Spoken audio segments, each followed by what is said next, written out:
Good evening, everyone, and thank you for joining us for another one of the Military Aviation Museum's ongoing series of webinars. We're so pleased you've chosen to join us again tonight. Tonight's discussion topic is, as you can see on the screen there, it's a brief history of the Wendover Airfield. Wendover Airfield is an interesting relic from the World War II years out at the Utah-Nevada border. It's an area now that's famous for casinos and things like that, but during the war it was a big massive training base that supported the development of the 509th Composite Group and ultimately the atomic bombings of Hiroshima and Nagasaki. But in the meantime, it trained numerous bomb groups throughout the war. We have a special connection to the museum, from their museum to our museum, which is that our museum's founder, Jerry Yeagan, when he was very young, with his stepfather, actually lived at Wendover. His father served at the base there, and Jerry spent about a year living there. So he had fond recollections that he was sharing with me earlier today about life in Wendover at that time. It was one of the first places he lived in the United States when he moved here as a child. So without too much more from me, I'd like to introduce tonight's speaker, Jim Petersen. Jim's an electrical engineer, and he worked in industrial automation. And this whole museum thing and saving pieces of our heritage is almost a second career for Jim. Jim had visited Wendover and thought, someone ought to save this incredible example of a World War II base that's been left largely intact. So he kickstarted the foundation, and he's the museum director up there at historic Wendover Airfield. And he's done a lot to kind of solidify community support around this project and to make a concerted effort to preserve important buildings like the Enola Gay hangar that he's going to tell us about today. So that's probably about enough from me. I'd like to turn it over now to Jim. Jim, can you hear us? Yep, I can hear you, and I appreciate the warm introduction. That's great. Well, take it away whenever you're ready. I'm ready. So yeah, this is just exactly what it says there, a brief history of Wendover Field. Just to give you some introduction, Wendover began in 1906, 1907, when the Western Pacific Railroad came through Wendover. They were looking for a watering stop for these giant steam locomotives that were heading to and from California. And Wendover was kind of an ideal spot. They built a 35-mile pipeline from Pilot Peak in Nevada down to some water tanks. This photo is actually later than 1907. You can see the train station in the background, which unfortunately was not saved. But anyway, so that's how Wendover began. The name Wendover actually came from a foreign word. I don't have it on the tip of my tongue, but it means to wind. And because essentially from here, the track winds up through the Nevada mountains. So anyway, they modified that and called it Wendover. Interestingly enough, it is also the Utah-Nevada line is where the final splice for the first transcontinental telephone line was made. So you can see there 1914 there. Not a huge ceremony like the driving of the Golden Spike in Utah, but there were a few folks there. So that's another little interesting piece of history. The Lincoln Highway also came through this area, and as US 40. But it also was there are a number of pictures of people stopping on the road at the Utah-Nevada line and kind of posing for a little bit of a picture, as you can see there. This is in the 1920s. Well, there we have the state line. Was called the Cobblestone Service Station. You can maybe barely see the cobblestones there on the side. Another interesting story, Bill Smith, who was the one that kind of got this all going, was riding on a train in a boxcar. So they stopped at Wendover, found him, and threw him off the train. And he thought, well, golly, this is an area where maybe I could do something. So they started a little service station, and he and a partner, and then eventually they decided only one of them could do it, so they flipped a coin, and Bill Smith won, and that's how eventually the large State Line Hotel and Casino came to be. Of course, the other thing that this area is famous for are the Bonneville Salt Flats, and you can see one of the racers there that's just waiting to get started or get gas or something. So on to the war. In 1939, the US is 18th as a world military power. We were not ready to go into World War II. We really weren't. There were 6 bombing and gunnery ranges in the US. And Congress appropriated a bunch of money for an additional Army Air Corps, it wasn't the force at that time, bases, and Wendover was one of those areas. Ultimately, the Army Air Force had just over 900 bases across the United States. The Wendover's population prior to World War II was listed, the census was listed as 103 people. And at its peak, there were 17,000 military and 2,500 civilians. So you can see that the area underwent an amazing explosion of personnel. Here's a photo, May 30th of 1941, of the Wendover Air Base. They initially allocated the money. Wendover was 1.8 million acres of bombing and gunnery range. It was the largest military reserve in the world at the time. And they came out and got started here. You can see there are just a few buildings here. There, 2 of these barracks down here still remain, and this building still remains. A bunch of material there, and you can see the aircraft parked out here on that kind of triangular area. This is the beginning of the large ramp. Well, the early detachment came from Fort Douglas in Salt Lake City. Fort Douglas later became a major recruiting and signing up station for all kinds of military in the western area here. But they built some gravel runways, built some targets out on the Salt Flats area, and just kind of got this whole thing going. Well, to tell you a little bit about what Wendover really did, Wendover was phase 2 in the Army Air Force training. In phase 1, as you can see, there were flight engineers, there were pilots, there were gunners, there were bombardiers, mechanics, radio men. All of these people were trained at different areas around the country. Kansas, Texas, New York, Kentucky, well, you name it. There was a training facility. Wendover's role was phase 2 training, where all the people came together and the bomb squadrons and bomb groups were formed up. So Wendover is where I learned, if I came to Wendover, I learned who I was going to be flying with. And from that point on, I trained with my crew. And after we were finished with training, then we flew as a crew overseas. So this is really where the camaraderie of these bomb group crews came together.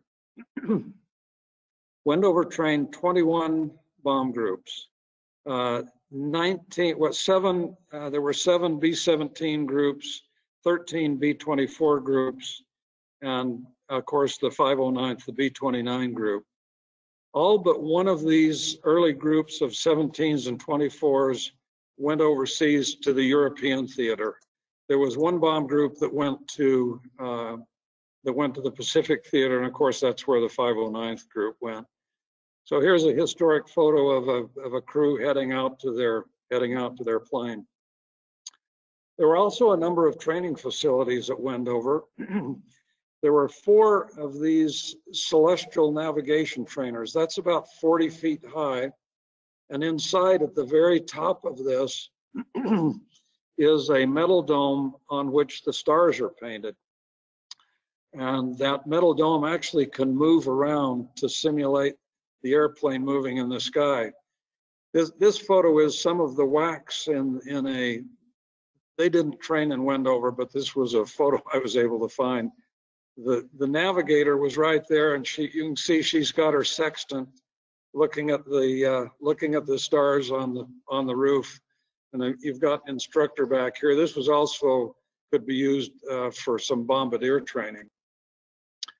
Wendover did a lot of gunnery training on the gunnery ranges. Here's a group taking a look at the 50 caliber machine gun. Here's another group doing aircraft recognition. You know, not a TV screen, of course, but behind that, the photos would move across, and they would have to quickly determine, is that a friend or a foe? Should I shoot at him, or is he okay? PT, there was always PT. Then as far as the other gunnery training range, we had a couple of these. These Jeeps would follow on these tracks, and we had a cloth target up there. The gunners would each dip their bullets in a different color of paint. And as the bullets went through that target, they could determine whose paint color it was and figure out how to score that, who was doing a good job. So there he is on a fixed 50 caliber emplacement. They also had these turret trainers. They actually had the top turret trainer and the bottom turret trainer. There was also another innovation at Wendover that they referred to as the Tokyo trolley. And they took an old railroad maintenance car and mounted the machine guns on it. These are 30 caliber machine guns. And then this Jeep would drive around its track, and these guys would drive. So they would be able to fire from a moving platform to a moving target, simulating closer to what was going to happen in the aircraft. But take a look at this photo down here. When you look at the ingenuity of these guys that put this together from a railroad track, you see what that is right down there? That's a 5-gallon Pepsi-Cola syrup can. And that's what he used to create his seat. So really, really innovative. This is that gunnery track that's northeast of the field, or that gunnery training area. You can see that here's one of the tracks where the Jeeps drive around that track, and here are the gun emplacement positions. This is about 800 yards from there. So they were practicing firing at a plane a long distance away. Also, they did bombardier training in Wendover. This particular building now has been turned, in the 50s, was turned into a fire station for the base. But during the war, they had these A2 gun trainers. The bombardier sits up there on top. There's a little electric powered bug here, and he's using his bomb sight to keep the crosshairs focused on that as it moves across the floor. And of course, this A2 trainer is also electrically powered, so it can move. So that kind of training went on. And of course, the important thing that went on at Wendover, well, it was all important, but here's a couple B-17s back from a bombing mission. So they tried bombing practice from low level, from medium level, from 17 to 20,000 feet. And of course, they also practiced formation flying. Here's another picture. This is the 457th Bomb Group. He's flying over the field, and you can get an idea of the layout. You had the 2 X runways, and then the bottom runway is the east-west runway. And this is all typical of an Army Air Force layout. They had many times 3 runways, so that depending on the wind, they could land from any direction. The bunkers out here are the munitions storage bunkers. And then, of course, the base is all, a lot of the base buildings are located there. That gunnery range is up in the hill right there. You can just barely see that triangle track. Another photo from the inside of the control tower, which we've been able to restore. I'll show you a picture of that later. Well, after December 7th, of course, then the building blitz really started. And by the end of the war, there were 668 buildings on the airfield, from 0 buildings in 39 to 668 by 1945. Most of these buildings were built by civilian contractors. Some of the buildings were actually the old Civilian Conservation Corps buildings they went up into Idaho and picked up a bunch of those buildings and brought them down to Wendover. Many of the buildings as they got going were temporary construction. Of course, this base was built with the assumption that it should last 10 years and that'd be enough. We'd get through the war and we'd be all done. So many of the buildings as they got going, they just have tar paper and lath strips on the building to hold the tar paper down. As time went on, then they would put the horizontal wood siding on it. But this is how many of those buildings that's how they were constructed and how they moved on. There was a large hospital base, or on the base, a 300 bed, it's actually 288 bed hospital that had surgical, dental, nurses, doctors, mess hall, etc. And so these white buildings are all the hospital buildings. All of the buildings were connected by a corridor, as you can see there. And so they could walk between buildings. The theory behind all this at the time was that if I had somebody with strep or with pneumonia or whatever, you essentially put those in an isolated building so that the people that have other problems are in other buildings and you could walk between it. But essentially this was the coronavirus isolation of the day. And that's kind of how those hospital complexes were envisioned. The power plant for the whole complex is right there. And then they had hot water pipes running through all these corridors and into the buildings for heat. This kind of an interesting picture of the northwest side of the base. These little units are 2-unit apartments. People are staying in these, and you can see how crowded that base was. This is a hangar that burned down in 1946. This was the engineering building, and there's the control tower over there. So all of these buildings are gone, unfortunately. I got here too late to save these, but these were the block construction buildings for the officers. And if you were an officer, you could bring your wife. And there's 1, 2, 3, 4 units in each of these. You can see the 4 smokestacks there. There was a coal stove, and that's how you cooked and heated the building. And there never was enough space for all the people. So when I talked with the veterans of the 451st Bomb Group, they were not pleased at all to be at Wendover because these were their accommodations. Again, there's the Utah-Nevada line. This is on the west side of the field. You can see all these trailers. Just a matter of note, just across the Utah line into Nevada, there are some small little buildings there which you could rent by the hour if you found the proper lady. All right, there's the B-24 work going on. One of the civilian jobs, of course, there were typists and secretaries and telephone operators. This is a photo in the dining hall, which is still existing. We actually still have these original serving areas, and there's the crew. This is December of 1943. So there are your Christmas turkeys. Movies on the base were very important, of course. There were 2 movie theaters. And you can see how important it is to get the film there because he's got to drive the Jeep right up the steps. There were a number of USO shows that went on here. There also were groups from Salt Lake City that they sent out. And this is an all-girl band, and she's doing a song, of course.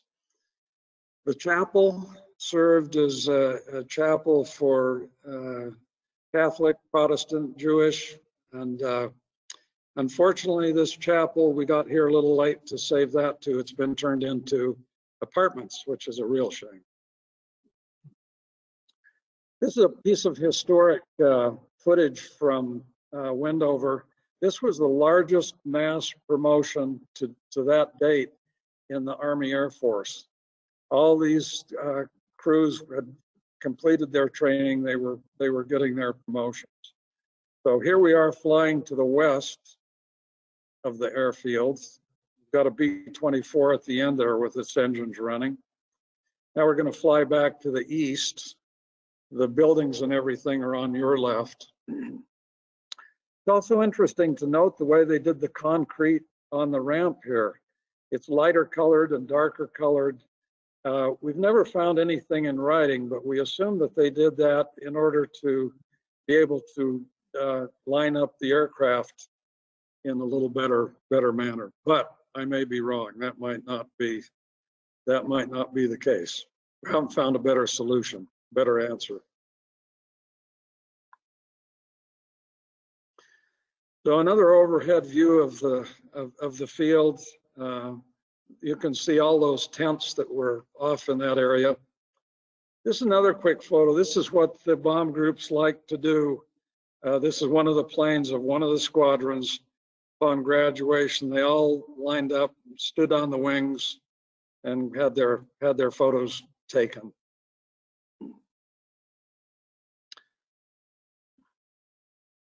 Wendover also was a place with a number of accidents.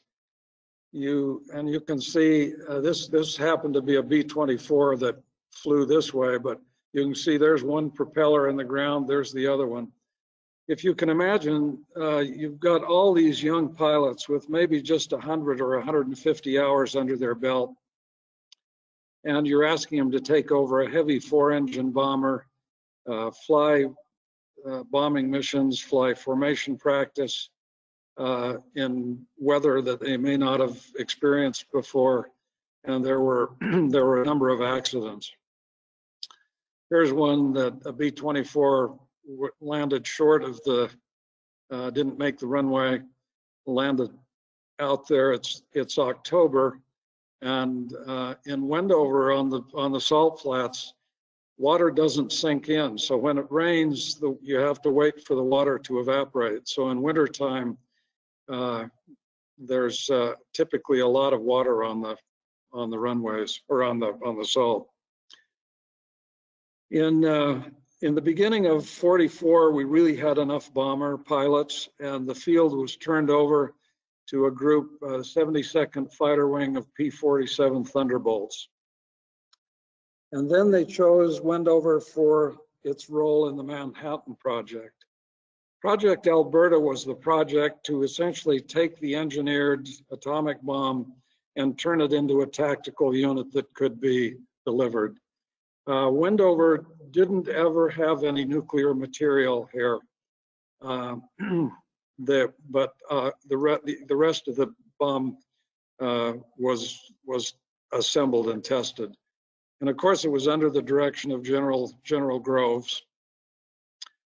When they came to Wendover, Tibbetts took over headquarters, Colonel Paul Tibbetts, in this building 211, which still exists on the field, but unfortunately, again, has been sold and is our storage units.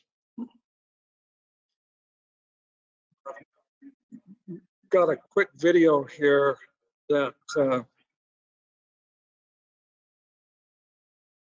have to turn my volume down because you can't hear it. But Paul Tibbetts, the base was chosen before Paul Tibbetts was told he was going to command the 509th Composite Group. And it was what he's saying in this video is that this was an area that he could keep a secret. He said it was far from, and that's Dutch Van Kirk, navigator of the Enola Gay, but it was far from any populated area, and they felt like they could definitely keep a secret out here. Well, of course, Los Alamos code name was Site Y or Project Y. Wendover's code name was Site K. There was also a Project W47, which was the project to build all the prototype atomic units. And it was also referred to as Project Kingman because there never were any orders in and out of Wendover. When the scientists came on a weekly basis in 1945 to check all these test units, the pilots had orders to fly to Kingman, Arizona. And he headed that way, but then he ended up in Wendover. And of course, Paul Tibbetts borrowed this saying from, this was a saying aboard that was in many of the aircraft plants, just to let them know that this was a confidential project. The 509th Composite Group had all of these units that were part of the group. And the reason that they did this, they did not want to have to go outside to any other group. For example, the 603rd Engineering Group, they worked at Wendover to help modify the bomb bays of the B-29s to accept either a Fat Man bomb or a Little Boy bomb, which of course were very different in shape. The 216th Base Unit Special was the group that assembled much of these, and they had the flight test section that flew all these test missions. So again, that's where the B-29 hangar was built. I have to move along a little bit here. I'm taking longer than I should. There's a photo of the original B-29 hangar, which still exists. This is what we've been working on to restore and ultimately become our museum. But when the 509th group came to Wendover, there was not a hangar big enough for a B-29. Some of the original drawings we have are dated October of '44. This hangar was built and operational by March 1 of 1945. The test crew, the 216th Base Unit test crew, moved up from Muroc, California, up to Wendover. And they ended up building 155 test bombs. Of course, they didn't refer to as bombs. They were called gadgets or units. And roughly 80 of those 155 were dropped on test targets. We don't have time to read that, but the document notes that these guys get 5 meals of $1 each to come to Wendover, or they get 3 cents a mile.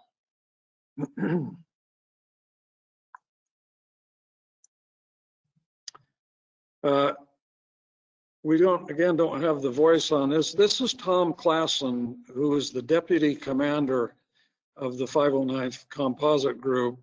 And he was the group that brought the 393rd Bomb Squadron from Nebraska to Wendover. And what he's saying is he didn't want to leave Nebraska, but you go where you're told in the military. Well, the other thing to note is the word silver plate. The B-29 bombers were referred to as silver plate bombers, but that was also Colonel Tibbetts and other people's code word to get anything they wanted. So when you use the word silver plate, that took ultimate priority, top priority of anything that was going on in the Army Air Force. So anyway, a couple of these silver planes arrived in October. Ultimately, there were 13 silver plate planes used in the testing program. The Atomic Mission Group had 15 of those silver plate planes. And there's a group on the ramp at Wendover. We have very few photos of crews and with their aircraft, again, because of the secretive nature of this. The 509th Composite Group was about 1,700 people.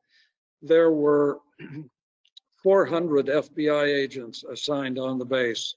as mechanics, latrine orderlies, typists, drivers, all watching for any kind of a mistake or somebody who talked too much. So again, looking at this original configurations, the South Base technical areas where all these prototypes were built, these two bomb pits, these three bomb pits still exist on Wendover. We've cleaned this one out. That's part of our tour when we go out to that one.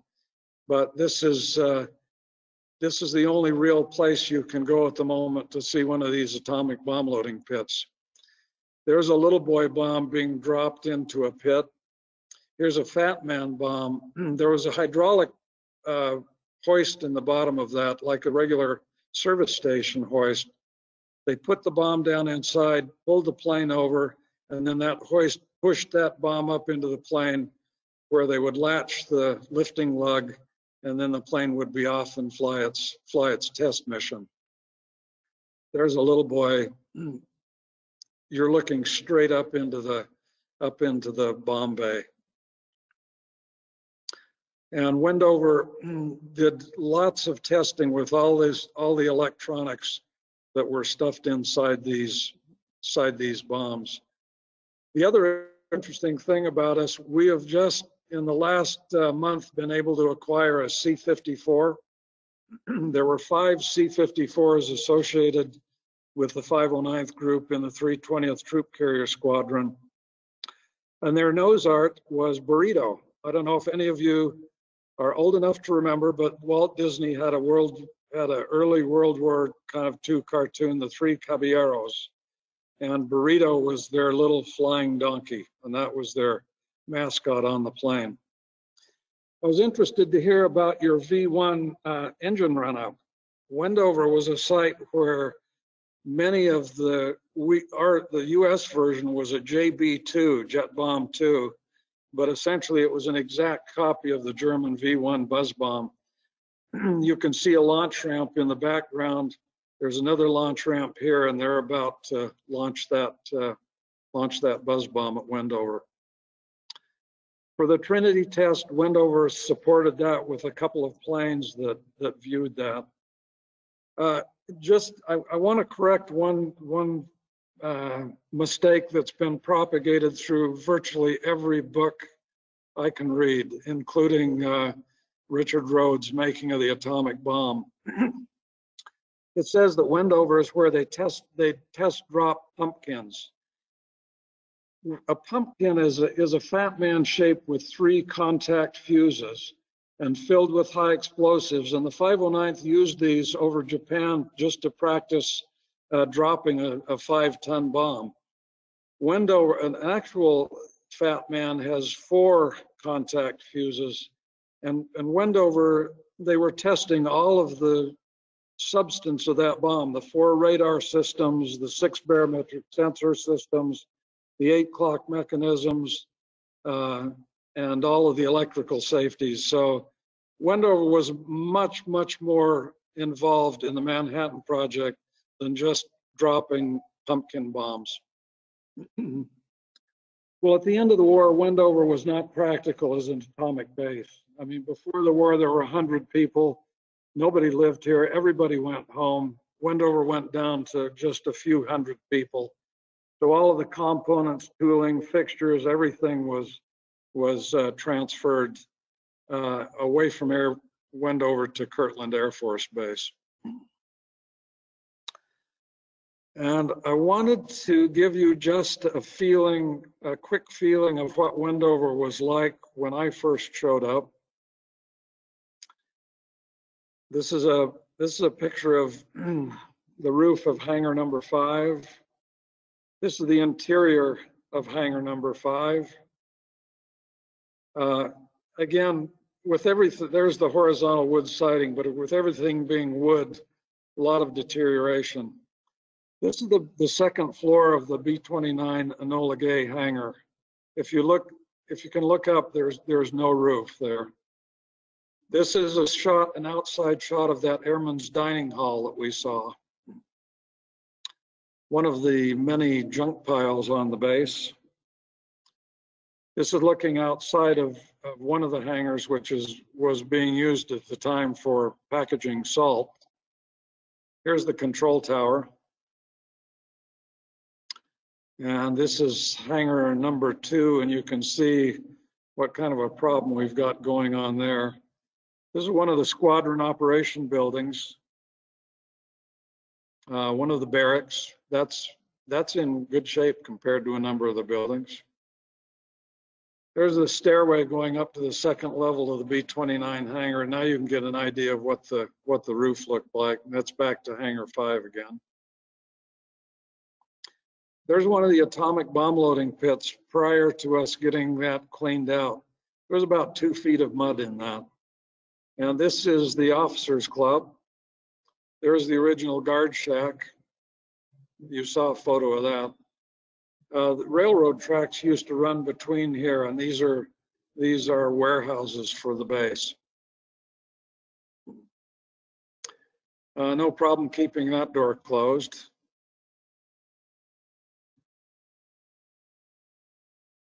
And there were a number of, I don't know how they got here, but the number of these anchor chains on the base that were used for decorations and border walls and so forth. Well, the question is, what have we been able to do to this point? We've cleaned up the airfield. We have about 10,000 visitors a year. That's COVID, prior COVID. We are still less than that at the moment. We need to work back to get there. And of course, we've been able to purchase that C-54 and work on the B-29 hangar. And I'm definitely running a bit late here for you, so I'm just going to quickly go through these before and after. There's a squadron building before, there's after. That's the hallway of the squadron building. Here's a briefing room. They used a lot of this black and white tile on the base. There's the control tower before. There's after we've been able to do our restoration. This is the officers' club. This is a little dated photo. The parking lot's now paved and has lines. Another squadron building. Hangar 5. I missed putting my good hangar 5 picture in. The doors have all been restored. This is a beautiful hangar now. This is the mess hall of the officers' club. We've been able to reconstruct the bar from photos and put that back the way it is. This is the back porch of the officers' club, before and after. This is the Norden bomb site storage vault. The exterior, it's one of the few buildings. Here's a Eagle Scout project we had working on it. This is one of the few, you can't see the other doors, but there are 5 bank vault doors in this to store all the Norden bomb sites when they weren't out practicing. We have photos with about 125 bombers on the field at once. This is the navigational aid shop, before and after. This is the dining hall again, before and after. These windows are all now in. And the interior of a barracks, before and after.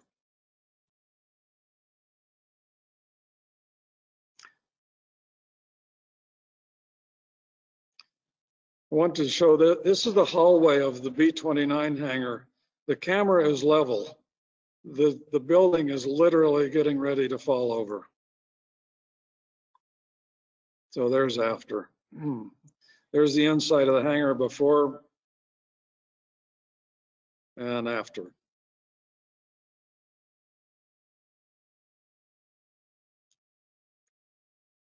Our ultimate objective on this base is to have this be the Williamsburg, Virginia of Army Air Force bases. We've got all of these buildings, and our hope is to restore enough that we can have a shuttle that would travel between the buildings so that the visitors can stop at the nurses' quarters, a dining hall, a barracks, a hangar, and the officers' club, fire station, be able to really experience what it was like back then to be on a base like this. there are approximately 90 of the original 668 structures that remain, making this the most original remaining Army Air Force base in the country. And it is a fully operating airport. We are on the National Register. We're a Preserve America community, and we did get a grant, a Save America's Treasures grant, which really allowed us to keep that hangar from completely falling apart. The hangar was named in 2009 on the 11 most endangered historic building list. I thought that would bring us more funding. It didn't quite meet our expectations, but, and again, our objective is to be able to have people just come out and see what an original base was like. If I could have this many original planes, I probably wouldn't be here. I'd be in heaven. Again, put briefing rooms together just the way they were. Our C-54 cargo plane is really in pretty good shape. It was a water bomber, so you can see its little pregnant belly right there. We're going to take that off and put this back in the 320th Troop Carrier colors, so that this is something that people can come in and visit. And there's Colonel Paul Tibbetts in front of Hangar 2. There's our little burrito nose art. He's in this photo. He's just getting ready to fly to Tinian Island, where, of course, that's where the final bombs were assembled, and they flew the missions against Japan. Someday, again, if we have a miracle, we'll have a B-29 in our B-29 hangar.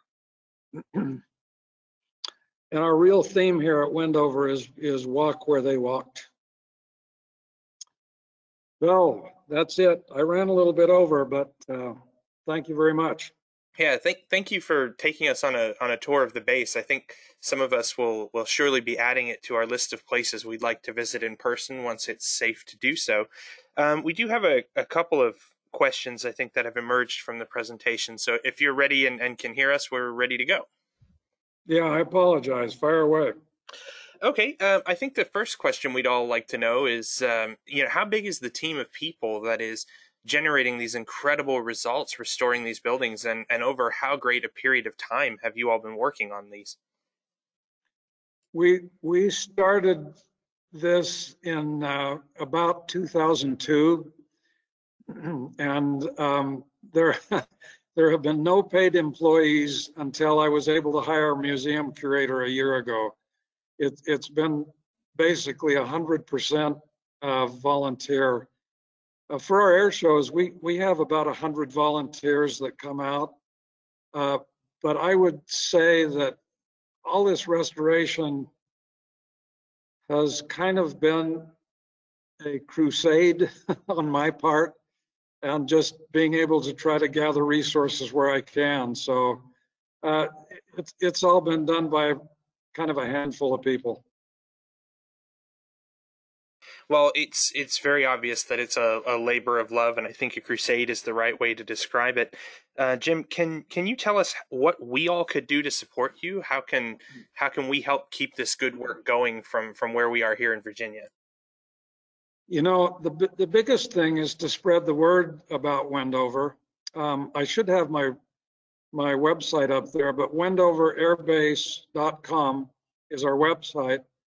And Wendover was so secret during the end of the war that it almost was forgotten. So spreading the word is the number one help. And if people are in the area, certainly to come and visit.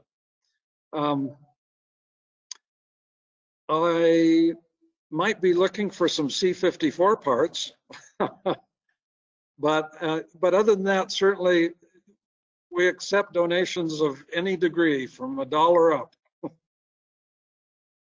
Well, I don't know that we can specifically help with the C-54 parts, but we'll keep an ear out, and I'm sure that some of our folks will have the opportunity to contribute to your ongoing projects.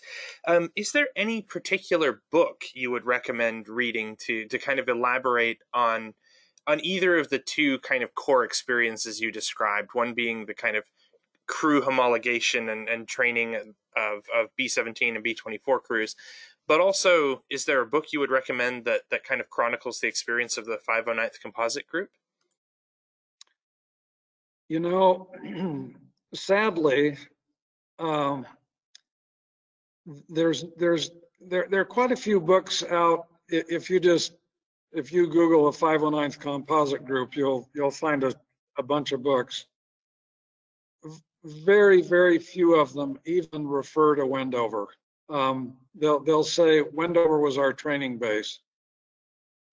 Even in Richard Rhodes' book, The Making of the Atomic Bomb, which is a fabulous book, it's very detailed, but Wendover is almost forgotten in that book, despite the major role that it played. Our real objective is to produce a book at some point in time, and we're working on trying to put enough funding together to do a real serious a couple documentaries. We've got, I need to put these books on our website. There's a great book that we sell in our gift shop, and I will I will get that on our website in the next week or two. It's called Wendover Winds of Change, and about half the book is about Wendover, and about half of the book is on the base. It's a great book, but I should have researched it more. I can't tell you right now what a great book would be to tell you about Wendover's role. Okay, one of the questions we've got here relates to the selection of Wendover as a place to build this base.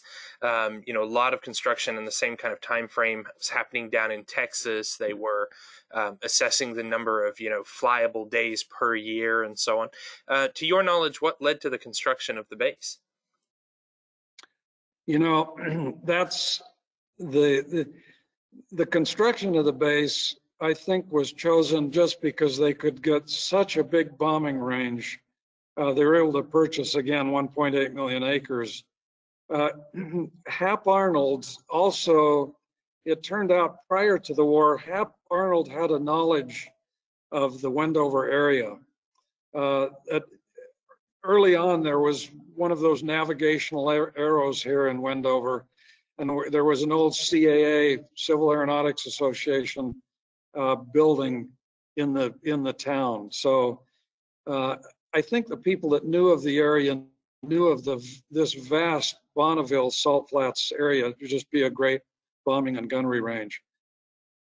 Why Wendover was chosen for the atomic mission isn't really too clear anywhere, except that, again, it was far enough away from everything. It wasn't near a city. It was protected from the West Coast ports by distance, but close enough to be able to fly there. I think they just chose it because of how huge it was and how remote it was.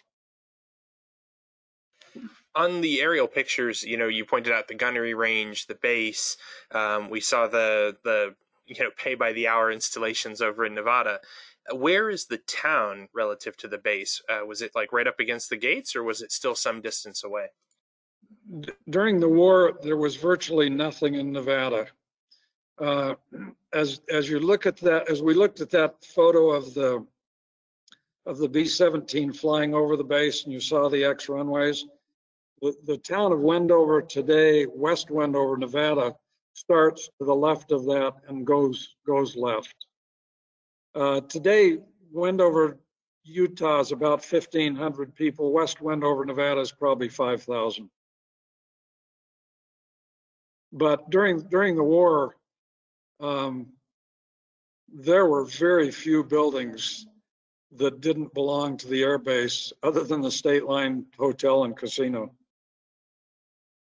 I think that sets us up for another interesting question, which is how come more of the buildings weren't scavenged? One of the interesting things that happened to a lot of the bases in Texas was just that they were built in places where there was no lumber. So, taking apart these World War II structures at the conclusion of the war, provided a ready supply of lumber, so the chapels and movie theaters were moved into the towns and so on. And a lot of them, you can drive there now, and the base facility is empty, but if you drive around the town near it, you'll find chapels still today that are those base chapels that have been repurposed. How come more of that didn't happen if it didn't seem like there were a lot of trees in the region? No, there really weren't. All the lumber that came to Wendover came on rail car essentially. I'm not sure. Well, they took apart 550 buildings plus. So, and again, as you said, most of those at the end of the war were sold for building materials. The base itself remains a part of the of the Air Force. And there were training sessions in the 50s. There was a group of F-102s here. It was used for red flag exercises. Wendover is the aggressor base. And then the base was given to the city in 1977, about 2,200 acres and the buildings. A lot of the remaining base became the Utah Test and Training Range to the south of the base, which today is the largest supersonic and live fire testing range in the country. Okay. Another question here. Is there anything in your research of the base that sticks out about the particular bomb groups that trained there prior to the 509th? Was there anything noteworthy or especially remarkable about those bomb groups? Well, yeah, quite a bit. The 308th Bomb Group, which trained here first, was the first bomb group to bomb Germany. They were the first to actually fly over the country of Germany and do that bombing. The 100th Bomb Group, the Bloody 100th, trained here. They're one of the groups, the 294th, which was a B-24 group, actually flew to the Pacific. One of the planes was downed in Japan near Hiroshima. The commander, Tom Cartwright, was taken to Tokyo for questioning, and the bomb was dropped and wiped out that crew. So, but there are a number of people in Wendover. There are probably half a dozen, I believe, Medal of Honor winners that trained here in Wendover. And when you read the history of each of the bomb groups, these guys were incredible.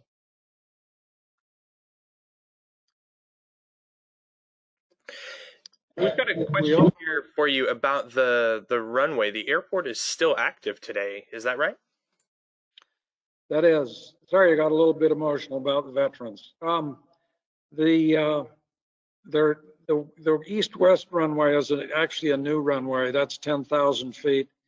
The other runway, the northwest to southeast runway, was overlaid with asphalt, but that's the old World War II base. So there are two. That one's 8,000 feet. So yeah, we've got two active runways. We've had C-17s. We've actually had a C-5 land here. Well, that's tremendous, and definitely I think we all understand that it's appropriate to be emotional when sharing stories of the tremendous sacrifice that the World War II generation was willing to endure in the cause of securing freedom for the whole world. I think that's one of the most amazing things as we go through all these programs, is to reflect on the degree to which that's a common thread. Training wasn't especially safe either. As you showed in a number of the pictures, accidents were, I wouldn't say commonplace, but a fairly routine hazard that was embraced. You couldn't always wait for the perfect flying weather and so on. We've got a specific question here about the reserve crews from the 467th that were stationed at Wendover. Can you speak to their experiences before they headed to the European Theater of Operations? I cannot. If I had my museum curator here, he might be able to. Yeah, I can't.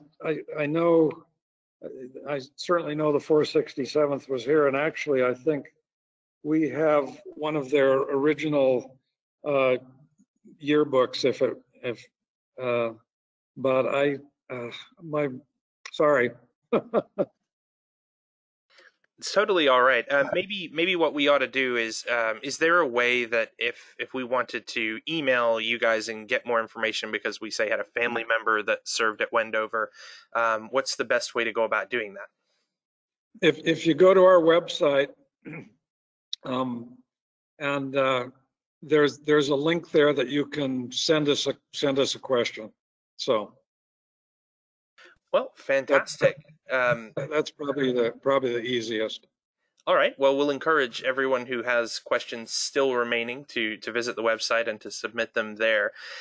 Jim, that does bring us to the end of our hour, and we want to thank you again for joining us this evening, and thank you for sharing this tremendous story. And more than that, thank you for the efforts that you've personally put in to organizing this effort to save this incredibly historic base. Well, you're welcome, and you have a great group of followers. I applaud you for all that you've been doing, and actually look forward to getting together with Gerald sometime.